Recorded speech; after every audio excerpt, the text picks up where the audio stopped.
Hi, I'm Paul, the Restoration Coordinator. The team and I decided the best way we could showcase to you the various projects being undertaken at the moment and the progress of those was to create a video. So come with me now for a walk while we go around through the restoration area and speak to the guys who are making it happen.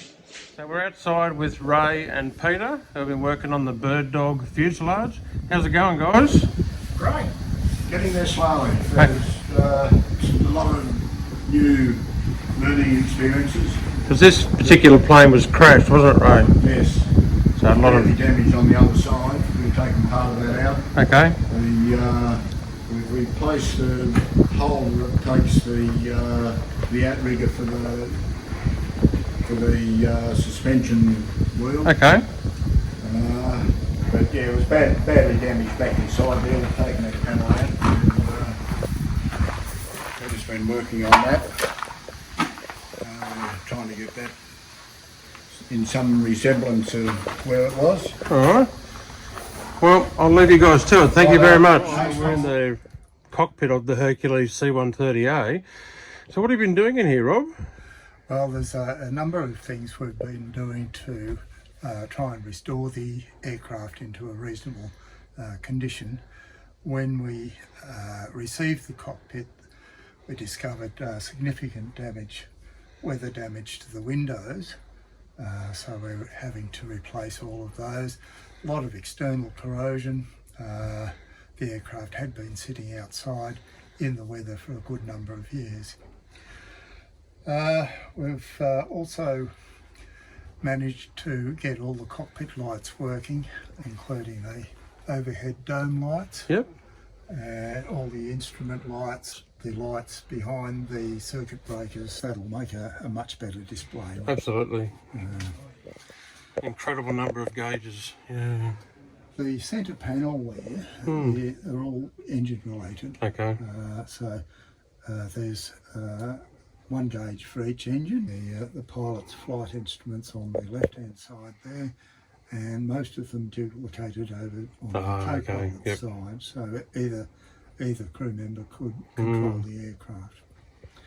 The flight engineer sits here, and that person's role is mainly to control all the radio equipment and all of the controls up here, which are related to fuel transfer and weight and balance, and all sorts of things like that.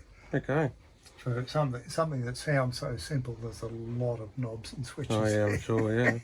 All right, well thank you very much for that, Rob. We'll leave you to it. Okay. Right here with Rob and Brian, and Rob will give you a bit of an introduction into what they're doing over here. Hi everyone, we're working on a bird dog that's crash landed at some point in its history, and this is the main spar down here which we've replaced. We've trued all that up with the centre section of the wing, and that's where all the string lines are, so we can make sure we've got the correct dihedral at the wingtip. So we've got that at the leading edge, which is this part down here.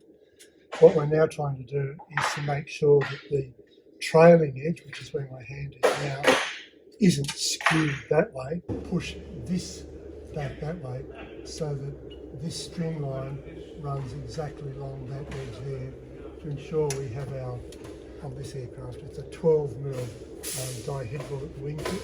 So we're now working out how we can push this bit back and then get it jigged and locked in place so we can start reassembling of all the bits we've made previously. So Rob, it looks like you've been working on this one for quite a long time. Yeah, it'll be about 18 months, something like that nature. But we had to start to make the jig, this table thing. That was reclaimed from various things out the back. So we've made the jig so that we can then have it exposed on this face, so we can work on this face, and the other face, the underside of the wing, would be the reference point. Okay, all right. Well, I'll get out of your way. Thank you for that, guys. Anytime. Thank you. The wing of the Canberra bomber, we're starting to put it back together. We've had to combine Australian-made Canberra parts with British-made Oh, camber I see. parts. Okay. And they are ever so slightly different. Right. So we can't just change them over. We've got to modify either the Canberra part, which was made in the UK, or the Australian part, which was made out of Melbourne, Fisherman's Bend, I think. So Right. it's just taking longer than I anticipated. With Rick helping me, we're getting there. And And how long have you been working on these wingtips for, Ian? 312 years. But, you know, it'll be finished in another 200. Excellent. We have a time frame. Yeah. Good. Yeah, yes. It's this part, these parts here, are totally bent out of shape, Right. and we've got them in some semblance of shape, Yep.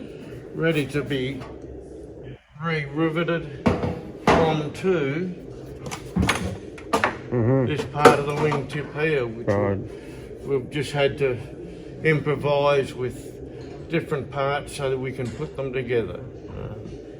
It's at times a delicate operation, at times it's confusing, but then I'm confusing.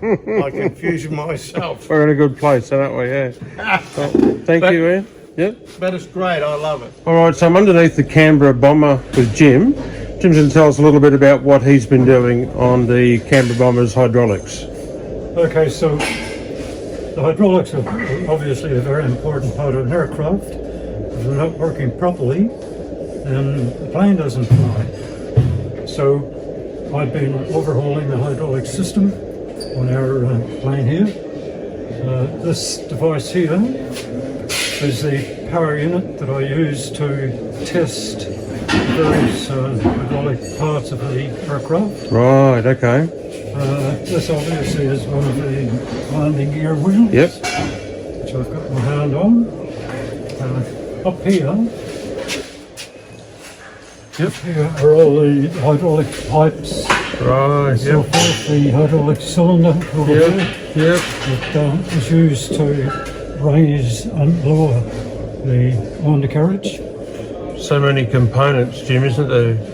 There are a lot of components. It's a bit like a minefield. Yes. But yeah, it's interesting. My background is hydraulic engineering, so Okay. it's right up my alley. Right, good. Well, we're very lucky to have you working on this particular project. Yeah. So so far I've been on it for about 6 months. Okay. Give me another couple of months and it'll be ready for takeoff. No worries. All right. Well, thank you very much, Jim. I'll let you get back to it. Okay, my Cheers. pleasure.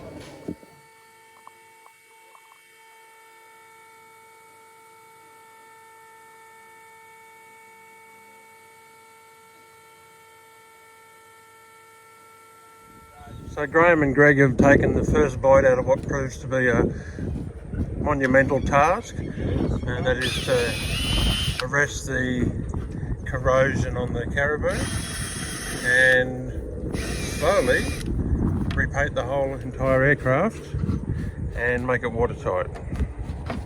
Okay, we're painting Aladyne on it, which is a chromium-based undercoat, and then we wash it off with water, and then we'll paint a primer, an etching primer on it, Right. and hopefully we'll have an aeroplane that can be pushed, cinema frame or not.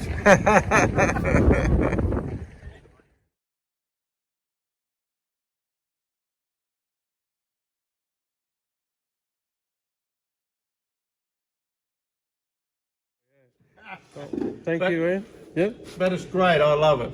We're having fun and we get rewarded with fresh prawns, lobster, eye fillet steak, morning, lunch and dinner. Someone take his temperature, please. Thank you, Ian. We'll leave you back. My We'll get pleasure. back to it. Thank you.